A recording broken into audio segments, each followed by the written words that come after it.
Okay, here's a question I get asked a lot, and impressing your examiner is important, but it's not quite in the ways that you're thinking or that your mum and dad might be suggesting. Oh yeah, what is up guys? I'm Francis the instructor and this is Driving School TV.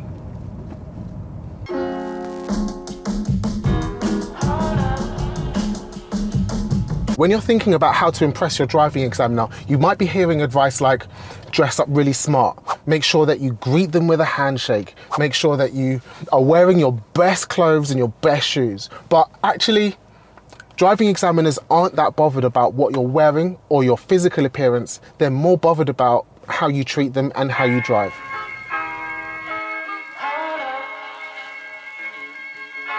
Here's tip number one. First impressions do count, and that doesn't mean dress smartly. Dress comfortably. Wear your most comfortable driving shoes because you want to be able to impress them with your driving. But for the first impression, what you need to do is have your license out and ready, so that when the examiner asks for it, you're not fumbling around in your wallet trying to find it and wasting their time.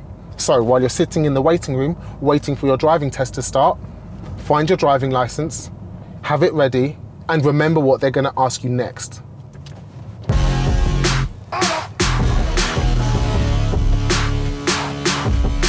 They're going to ask you to read and sign something on the iPad, so be ready for that. And your signature needs to be the same as it is on your driving license. Even if you made that up when you were 15 and you're not 15 anymore, you need to still sign the iPad the same as it is on your driving license. So don't waste their time by trying to do a really fancy signature and having them ask you to do it again how it is on your driving license. The next thing you can do to make a good first impression is have your keys ready.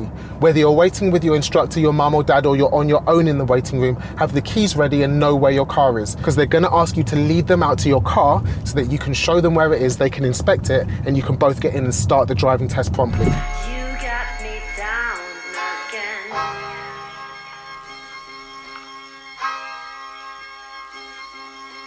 Tip number two, driving examiners are just humans. They're like me, they're like you, they're like your mum, your dad, your auntie and uncle. They're not the police. They're not out to fail everyone and find fault with your driving test. So treat them with respect, be friendly, ask questions, and make conversation. Imagine doing 7 or 8 driving tests a day around the same driving test routes and not being able to talk to the person very much that's in the driving seat. It might start to feel pretty boring. So someone that asks them questions and is interested in driving and in them is definitely going to make a good first impression.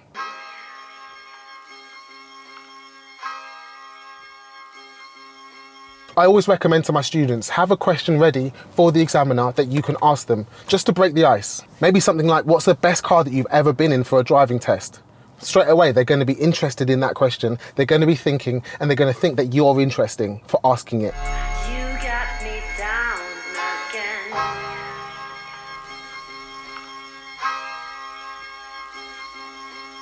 Here's my tip number 3, how you drive does matter. Imagine doing 7 or 8 driving tests a day and every single one brakes really sharply. Every single one corners really intensely, and every single one accelerates like they think they're Lewis Hamilton. The smoother you drive, the more the examiner is going to appreciate your drive. Let's imagine that you're driving around your elderly grandma. Is she going to appreciate you driving like you think you're Lewis Hamilton, braking harshly or accelerating harshly?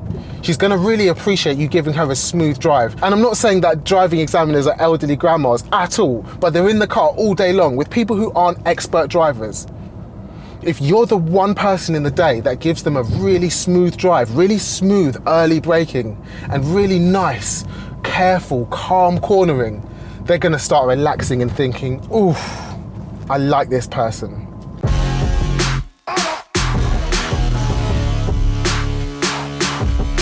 Here's my tip number 3. We already said that driving examiners are just human, which means that they're not all going to be the same. So try and figure out what type of driving examiner you've got on your driving test.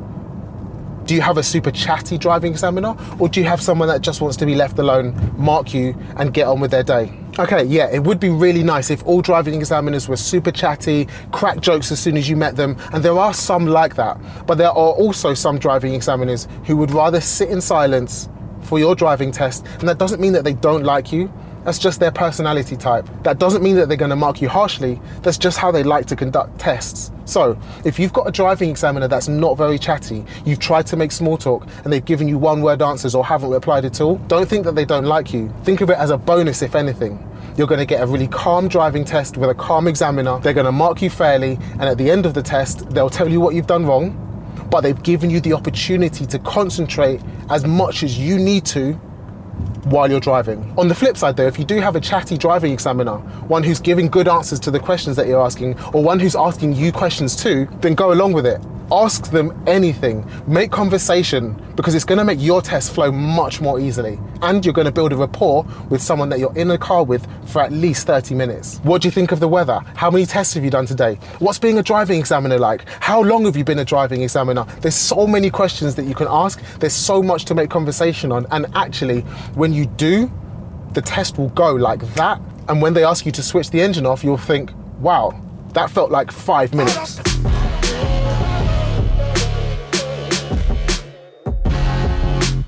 Here's my next tip, and this one's really important.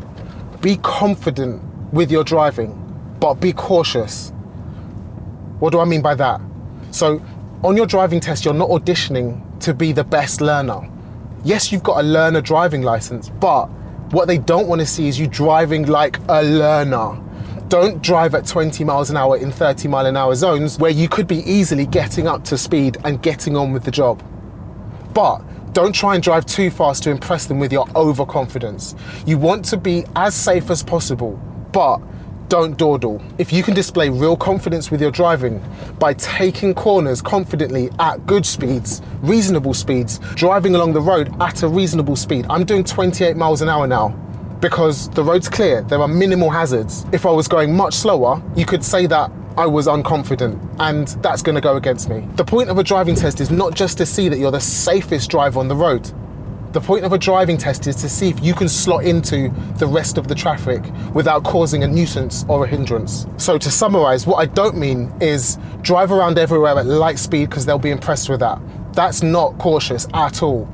And what I also don't mean is try and take small gaps when you're emerging from junctions. That's not cautious either. That's overconfident. Driving up to the speed limit when it's safe to do so, taking reasonable gaps, which you should have been practicing with your driving instructor or mum, dad, friends or family, and making an effort to make progress on the road, as well as proving that you are the safest person on the streets that day.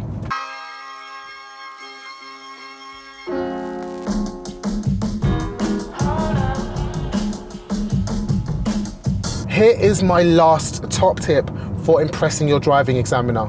Be open. What do I mean by that? So your driving examiner doesn't know what you're thinking.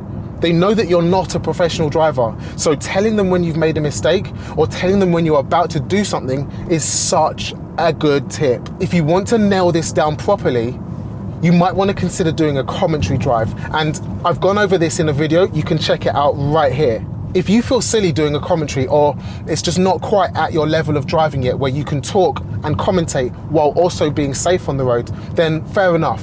But if something's happening, make it clear that you're aware of what's happening. It's like saying, there's a parked van up there, I'm gonna check my mirrors. That's gonna reassure the driving examiner that you're gonna take care of them, keep them safe, and keep everybody else safe on the road as well. If you make a mistake, also, you can make them know that you've made a mistake, because that will make you feel better and also help them understand that it's not just that you don't know what you're doing, it could just be that you're a little bit nervous, and they'll take that into consideration. Let's turn left at this roundabout. I fully forgot to signal at that roundabout. I must just be a bit nervous. How much more reassured do you feel now that I'm not just clueless on how to take roundabouts? I might just be a little bit nervous, but I know the correct procedure. Also, owning your mistakes can help you put them to the back of your mind. It's unrealistic to expect to get 0 minors on your driving test. 0 driver faults. That happens once in a blue moon.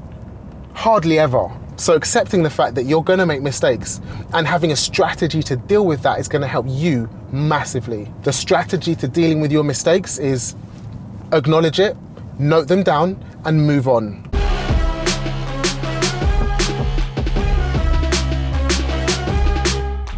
Let's pull over here. So those are my top tips for passing your driving test and impressing your driving examiner. Hopefully you found them useful. If you did, drop a like on the video so YouTube knows to recommend this to other people so it can help them too.